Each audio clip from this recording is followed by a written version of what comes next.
نو چا زمونږ د هغې وزیر صاحب په دغې وینا باندې مذمت کړی په فیسبوک باندې د دې معاشرې یو ځوان پې کمنټس ورکړي دي وی په دې مذمت نه دی پکار فیصل واوډا چې څه ویلي دي دا یې ټیک ویلي دي کیدای شي زمونږ وزیر اعظم صاحب د الله نه هم غوره وي کمنټس ما ځان سره سیو کړي دي وایي ځکه چې زمونږ وزیر اعظم صاحب خو په خارج کې یو حقیقت او یو اهمیت لري او الله خو په خارج کې ورڅ ښکاري زه چاته وژاړم دا مې د دې معاشرې بچی دی دا د نبي علیه السلام امتي دی زما محترم ورونو الله دې نه کړي چې زمونږ او ستاسو په کور کې داسې باغیان پیدا شي تاسو ونه لیدل د پاکستان زنانو په لاسو کې پلیکارډ یې پورته کړي د پاسې پیسې لیکلي دي مای باډي مای چایس زما وجود زما مرضي کو زه خپل وجود ښکاره کوم کو زه پټوم په دې کې نه د الله مرضي شته او نه پکې د نبي علیه السلام مرضي شته استغفر الله العظیم یو بدبخته پکې انټرویو ورکوي وایي د پاکستان د معاشرې نه د نکاح دا ناسور او دا لعنت ختمول غواړي تاسو به اورېدلي پټ پنا خبرې نه دي الله په تاسو حجت تام کوي نکاح د نبی علیه السلام سنت او د اسلامي معاشرت اولین پوړی ده څوک چې د نبی علیه السلام سنت ته لعنت ووایي دا سړی په خپله لعنتي دی او د ده په دې ګستاخانه کلماتو چې کوم حکومت خاموشي کوي دا حکومت هم ملعون دی او دا هم لعنتي حکومت دی د الله حکم ته به یو سړی لعنت او ناسور ووایي ستا په مغربي باډر اټیک وشو انډیا پې اټیک وکړو تا باندې غونې زیګ زیګ شو زه در سره هم ودرېدم خفا او راضي مو ټول راجمع کړل وطن مو یو دی دفاع به یې په شریکه باندې کوو دشمن ته مو پیغام ورکو هغه د پاکستان جغرافیایي سرحد و نکاح دا د پاکستان نظریاتي سرحد دی زما معاشره چې د مغربي معاشرې نه جدا کېږي دا په نکاح سره جدا کېږي په 23 مارچ 1940 کې قائد اعظم محمد علي جناح صاحب قرارداد مقاصد نور څه نه وو همدغه وو چې هندو او مسلمان ځان له قومونه دي د هغې ځان له معاشرت دی او زموږ ځان له معاشرت دی معاشرت د بود و باش طریقې ته ویل کېږي زما په معاشرت کې د نکاح تصور دی زما په معاشرت کې پرده ده زما په معاشرت کې په هغې کې حیا ده زما په معاشرت کې ننګ او غیرت دی او د غیر مسلمو په معاشرت او په سماج کې دا شیزونه نشته دی نن چې د قرارداد مقاصد د اسلام په یو اهم معاشرتي حکم باندې اټیک وشو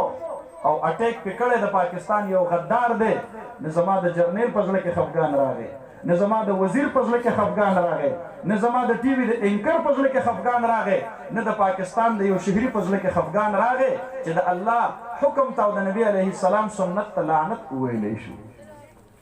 په دې هم خفګان پکار دی دا د الله په دین به یوازې زه ژاړم دا قرآن یوازې زما دی دا رسول الله مبارک یوازې زما دی د هغه د ناموس دا جنګ به یوازې زه کومه ای د نبي علیه السلام امتیانو تاسو به د قیامت په ورځ د نبي علیه السلام دیدار او زیارت نه کوئ مونږ خو هغې ورځې ته خوشحالیږو صرف په دې وجه مونږ خوشحالیږو خپل محشر ته محمد بی پکې د سترګو تور د زړه ټکور زمونږ احمد بی پکې چېرته کو په ګیلمنو سترګو درنه نظر واړئ چې تاسو زما ګستاخان رها کړي تاسو زما د احکاماتو مذاق اړاوه تاسو مهوش حیات مې رنډیله انعامات ورکول په دقه ورځ باندې مولانا تقي عثماني صاحب باندې فایرنګ کو الله دې نه کړي خو که داسې شوله زمونږ او ستاسو لپاره به د تاوان ورځ وي مونږ عهد کو ربه کو ډېر غریبانان یو خو ستا د حبیب در چرته هم نه پرېږدو او ستا د حبیب د ناموس د هغې دفاع به کوو په پاکستان کې انشاءالله او د دې علماو شانه به شانه به ودرېږو او ګستاخان به رانه داسې په مزو سره په پاکستان کې ژوند نه تېروي انشاءالله که خیر دا ورځې به دې تېرې شي دا یو څو ورځې د مستۍ دي دا د مستۍ ورځې به دې ختمې شي دا غرور به د الله په خاورو کې میلاو کړي تا د نبي علیه السلام د ناموس سره لوبې کړي دي تا به الله چېرته معاف نه کړي تا پسې به خپل خلق راپاسي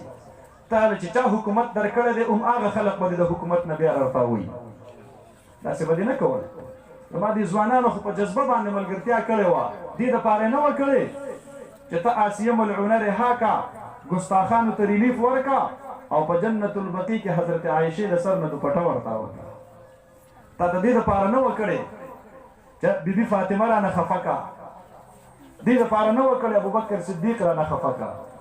عمر فاروق رانه خفه کا د مدینې جانان رانه هلته خفه کا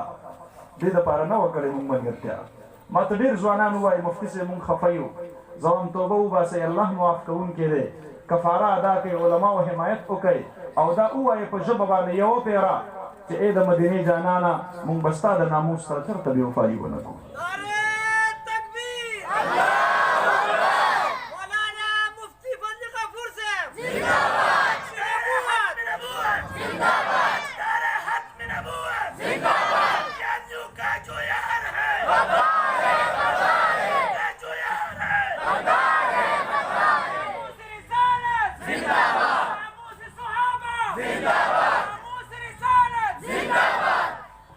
یویشتم فروری باندې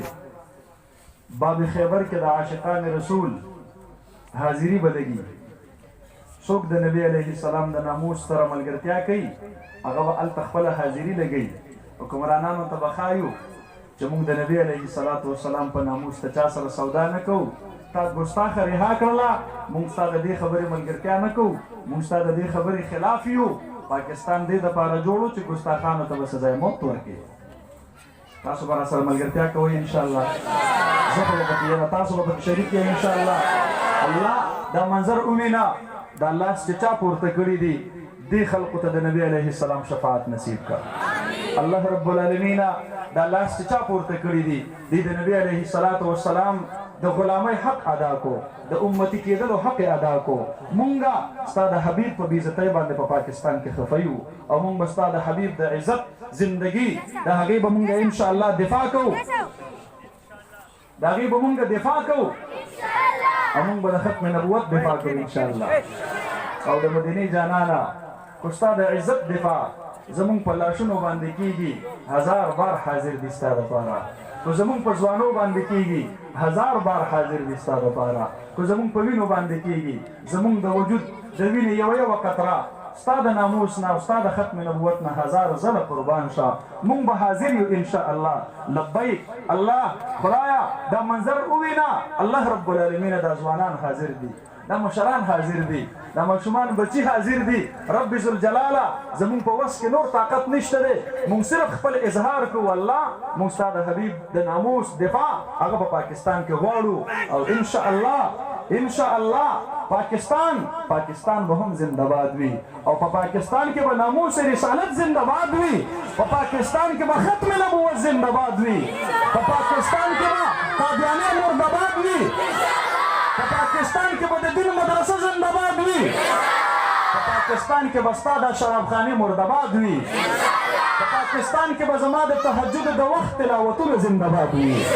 زما دا ماشومان بچي زما دا علما او دا د دین مدرسې به زنده باد وي مفتي تقي عثماني صاحب به زنده باد وي مولانا سمیع الحق صاحب به زنده باد وي مولانا حسن جان صاحب به زنده باد وي مولانا مفتی نظام الدین شامزی شهید رحمت الله علیه به زنده باد وي مولانا عبیدالله چترالی شهید رحمت الله علیه به زنده باد وي شیخ الحدیث مولانا نصیب خان رحمت الله علیه به زنده باد وي زموږ ټول علما چې کوم دې طاغوتي قوتونو د مخې نه لرې کړي دي انشاءالله د هغې دا تحریک به جاري او ساري وي زه ستاسو ډېره زیاته مننه کوم شکریه ادا کوم